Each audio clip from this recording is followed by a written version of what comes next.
రాయలసీమలో రాప్తాడు సభ చూసిన తర్వాత ప్రతిపక్షాలకి ఉత్స పడిపోతుంది.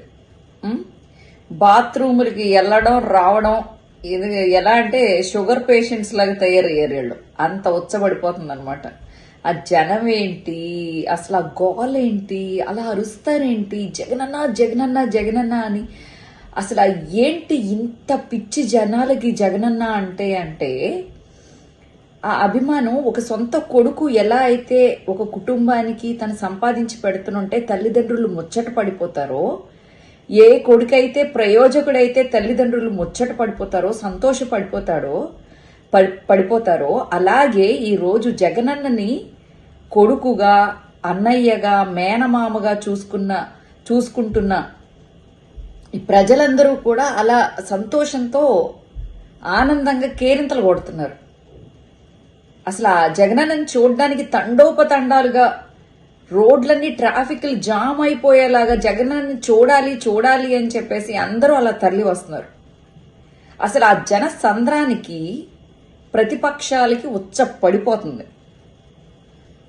ఈరోజు జగనన్న ఒకటి అడిగారు, ఇంతమంది కలవాల్సిన అవసరం ఏముంది, పోనీ నేను వీక్ క్యాండిడేట్ని అయితే అని అడిగాడు.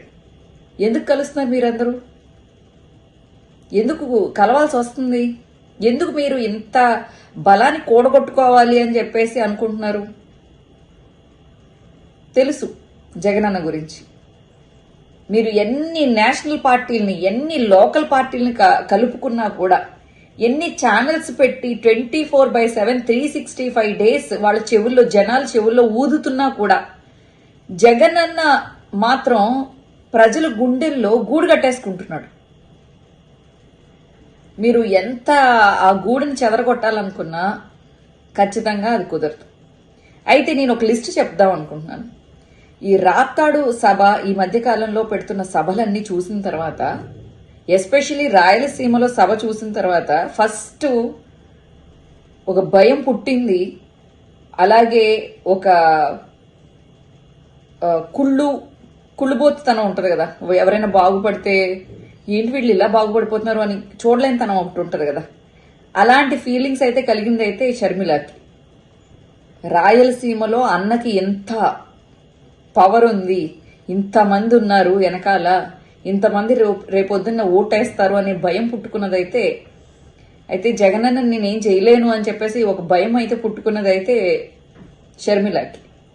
ఆ తర్వాత సునీతకి కూడా భయం వచ్చి ఉండాలి నాకు తెలిసి. ఆ తర్వాత సునీత మొగుడికి, అలాగే షర్మిలకు మొగుడికి కూడా ఒక చెప్పు దెబ్బ లాంటిది. ఏంటిది? ఈ జన సందోహం. నెక్స్ట్ ఎవరైతే 24/7 365 days చెవుల్లో ఊదుతున్నారో ఆ ఛానల్స్ అన్నిటికీ ఉచ్చబడిపోయింది ఈ రోజు ఈ సభతో, రాప్తాడు సభతో. అలాగే ఇంకా చంద్రబాబుకి చెప్పే అక్కర్లేదు. వాళ్ళ కుర్చీలు మడత పెట్టుకుని ఒకళ్ళ సంకలు ఒకళ్ళు నాక్కుని సంకారావాలు ఎన్ని చేసుకున్నా గాని వాళ్ళ మాట ఎవరు వినట్లేదు, వాళ్ళ సభలు ఎవరు చూడట్లేదు, వాళ్ళ సభలకు కూడా జనాలు రావట్లేదు, ఖాళీ కుర్చీలు దర్శనమిస్తున్నాయి. అలాగే TV5, ఆంధ్రజ్యోతి ఎన్ని ఓదరగొట్టినా, ఎంత చెప్పినా జనాలు వినేటట్టు కనిపించట్లేదు. వాళ్ళకి ఇన్సెక్యూరిటీ మొదలైపోయింది. ఇంకా పావలాగాడికి లాస్ట్ టైం అన్న ఒక ఎమ్మెల్యే సీట్ వచ్చింది, ఈసారి మొత్తానికి ఏది వచ్చేటట్లేదు. హైదరాబాద్ తరిమి కొట్టారు, నా చేతులారా నేను సినిమాలు చెడగొట్టుకున్నాను, నా పరిస్థితి ఏంటి అని చెప్పేసి ఆడికి ఒక భయం ఉండాలి. All the very best Jagananna. నిజంగా మీ వ్యూహాలు అండ్ మీ సభలు అండ్ ఆల్సో మీ మంచి వాగ్దాటి ఇవన్నీ చాలా బాగా బాగున్నాయి, జనాలు అందరినీ ఆకట్టుకుంటున్నాయి మీరు మాట్లాడే మాటలన్నీ కూడా. అలాగే మీరు నిజంగా కూడా ఈ కరోనా పీరియడ్ తీసేస్తే మీకు నాకు తెలిసి ఒక 2-2.5 సంవత్సరాలు మీ చేతిలో ఉన్న ఇదికి, ఈ 2.5 సంవత్సరాలు మీరు చాలా కష్టపడి అసలు ఆంధ్రాని ఒక రేంజ్ లో నిలబెట్టారు. ఏ లీడర్ కి చేత కాదు. మీరు ఛాలెంజింగ్ గా చేశారు, మీరు సక్సెస్ అయ్యారు. అది జనాలకు తెలుసు కాబట్టి ఈ మౌత్ పబ్లిసిటీ వల్లనే మీరు ఇంకా ఎక్కువ అంటే ఒక 10 టీవీ ఛానల్స్ మీ గురించి ఓదరగొట్టక్కర్లేదు.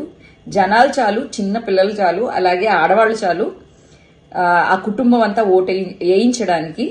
So all the very best YSRCP, all the very best to Jagananna. God bless you. ఇలాగే మీరు కంటిన్యూ చేయండి. మోర్ ఎనర్జీ అండ్ ఆల్సో మీరు ఆరోగ్యం జాగ్రత్తగా చూసుకోండి. ఈ ఎండలు ఇవన్నీ ఎక్కువ అవుతున్నాయి.